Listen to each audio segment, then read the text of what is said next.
জয় হিন্দ বন্ধুরা। ভারত রাশিয়া থেকে 140টি Su-57 fighter jet কেনার পরিকল্পনা করেছে। আর এই খবরটি মিডিয়ার আউটলেটে আসা মাত্র 3 থেকে 4 দিনও পার হয়নি, আমেরিকায় পুরো চুক্তিটিকে থামানোর জন্য নিজের পুরো শক্তিকে লাগাতে শুরু করে দিয়েছে।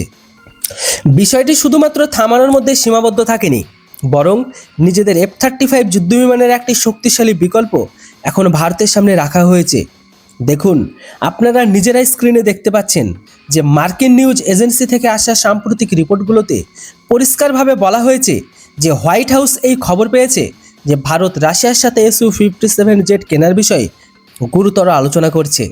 আমেরিকা কোনোভাবেই চায় না যে এই রাশিয়ান জেট ভারতীয় বিমান বাহিনীতে অন্তর্ভুক্ত হোক। এখন আপনাদের মনে প্রশ্ন আসতেই পারে যে আমাদের বিমান বাহিনীর কেনাকাটা নিয়ে আমেরিকার কি যায় আসে? এটি তো আমাদের সিদ্ধান্ত, আমাদের টাকা, আমরা যা চাইবো তাই কিনবো, এতে আমেরিকার বা কী সম্পর্ক?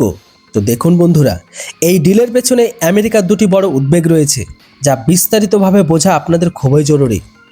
প্রথমত এবং সবচেয়ে বড় এদের উদ্বেগ হলো আমেরিকা ভারতকে নিজের কৌশলগত অংশীদারিত্ব বানিয়ে রাখতে চায়। যদি ভবিষ্যতে চীনের সাথে কোনো বড় সংঘাত তৈরি হয় তাদের, তবে আমেরিকা একা চীনকে কখনোই আটকাতে বা ট্রায়াল করতে পারবে না। আজকের দিনে চীন এতটাই শক্তিশালী হয়ে উঠেছে যে আমেরিকার পক্ষে তাকে একা নিয়ন্ত্রণ রাখা প্রায় অসম্ভব। সেই জন্য তার ভারতের মতো বিশ্বাসযোগ্য আর শক্তিশালী সঙ্গীর একান্তই প্রয়োজন, যে তার সাথে কাঁধে কাঁধ মিলিয়ে দাঁড়িয়ে থাকবে। কিন্তু যদি ভারতীয় বিমান বাহিনীতে ক্রমাগত এমন অস্ত্র সিস্টেম অন্তর্ভুক্ত হতে থাকে যা মার্কিন প্রযুক্তির সম্পূর্ণ বিপরীত, তবে ভারতীয় বিমান বাহিনী, নৌবাহিনী বা স্থলবাহিনী কারো সাথেই আমেরিকা সহজে যৌথ অভিযান চালাতে পারবে না। আমেরিকা এমন প্ল্যাটফর্মের প্রয়োজন যা তার নিজের অস্ত্রের সাথে পুরোপুরি আরামদায়ক হয় এবং একসাথে আরও ভালোভাবে কাজ করতে পারে। আপনারা খুব ভালো করে জানেন যে গত 80 বছর ধরে আমেরিকা আর রাশিয়া একে অপরের সবচেয়ে বড় বিরোধী। দুই দেশ সবসময় একে অপরকে লক্ষ্যবস্তু করার মতো অস্ত্র তৈরি করে এসেছে। এমন পরিস্থিতিতে দুই সিস্টেমের মধ্যে সামঞ্জস্য বজায় রাখার কোনো সুযোগই তৈরি হয় না। এটাই কারণ যে ভারত যদি 140টি Su-57 জেট কিনে নিজেদের বাহিনীতে অন্তর্ভুক্ত করে নেয়, তবে ভবিষ্যতে দুই দেশের বিমান বাহিনীর মধ্যে, অর্থাৎ আমেরিকা ও ভারতীয় বিমান বাহিনীর মধ্যে কোনো জয়েন্ট অপারেশন চালানো কঠিন হয়ে পড়বে। তাই আমেরিকা মোটেও চায় না এই চুক্তিটি হয়ে যাক। কিন্তু এছাড়াও আমেরিকার আরও একটি বড় কষ্ট আছে, যা হলো আর্থিক ক্ষতি। সাম্প্রতিক সময়ে 114টি যুদ্ধবিমানের একটি বড় চুক্তি ভারত ফ্রান্সকে দিয়ে দিয়েছে, যা আমেরিকার হাত থেকে ফসকে গেছে। এখন তারা এটাও চায় না যে 140টি জেটের এই বড় চুক্তিতে তাদের কট্টর শত্রু রাশিয়ার কাছে চলে যাক। মার্কিন প্রতিরক্ষা কোম্পানিগুলো এই চুক্তি থেকে মোটা অঙ্কের মুনাফা অর্জন করতে চায়।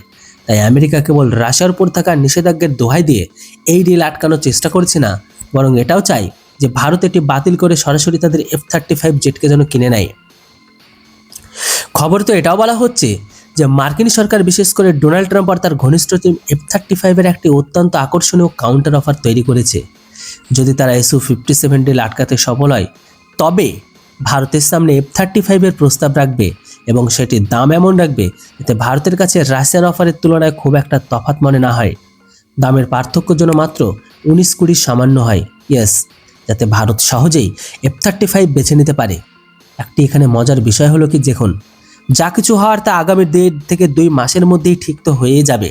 তাই যদি আপনারা এই পুরো বিষয়টি সঠিক আপডেট পেতে চান, তাহলে চ্যানেলটিকে এখনই সাবস্ক্রাইব করে নিন, কারণ F-35 পেছনে এখন মার্কিন প্রেসিডেন্ট ট্রাম্প নিজে পুরো শক্তি লাগাতে চলেছে।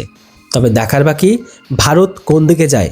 তবে আমার তো মনে হয় আমেরিকার যা ট্রাম্প কন্ডিশন আর আমেরিকার যেমন দেশ, আমেরিকাকে বাদ দিয়ে আমেরিকার যত বড় সুবিধা দিক না কেন, রাশিয়ার থেকে নেওয়া ভালো হবে।